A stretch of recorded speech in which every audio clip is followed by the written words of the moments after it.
സഖാവേ, കുഞ്ഞുഞ്ഞേ, പ്രതീക്ഷിച്ചില്ല അല്ലേ? താൻ പുറകീന്ന് വിളിക്കുമെന്ന് കരുതിയില്ല.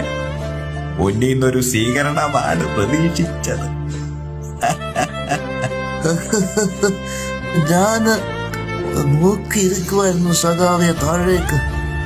നിങ്ങളുടെ ആ യാത്ര, ജനങ്ങളുടെ മനസ്സിൽ നിങ്ങൾക്ക് ഇന്നും വലിയൊരു സ്ഥാനമുണ്ട് സഖാവ്. താനും മോശക്കാരനല്ലല്ലോ.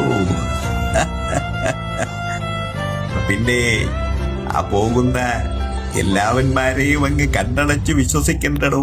ചിലർക്ക് ആ കൂടെയുള്ള നടപ്പ് വെറും പ്രഹസനമാണ്, ചിലർക്ക് TRP, വേറെ ചിലവന്മാർക്ക് ഇതിന്നും കാശടിക്കാനുള്ള ഒരു വഴി. പക്ഷേ ആ കൂട്ടത്തില് വേറെ ചിലരുമുണ്ട്, തിരിച്ചൊന്നും പ്രതീക്ഷിക്കാതെ, ഒരുത്തന്റെയും വാക്കിനടിമപ്പെടാതെ, വ്യക്തിക്കു മേലെ പ്രസ്ഥാനത്തിന് ജീവൻ കൊടുത്തു കൂടെ നിൽക്കുന്നവർ. അവരാണോ നമുക്ക് വേണ്ടി ആത്മാർത്ഥമായിട്ട് മുദ്രാവാക്യം വിളിക്കുന്നത്. അവരുടെ മനസ്സിലാ ഇനി ഞാനും താനുമൊക്കെ ജീവിക്കുന്നത്. ഒന്നും അവസാനിച്ചിട്ടില്ല സഖാവേ. ആ മണ്ണിന് ഇനിയും നമ്മളെ ആവശ്യമാണ്. തിരിച്ചു പോകാനും ഒന്നേന്ന് തുടങ്ങാനും സമയമായി അവിടെ.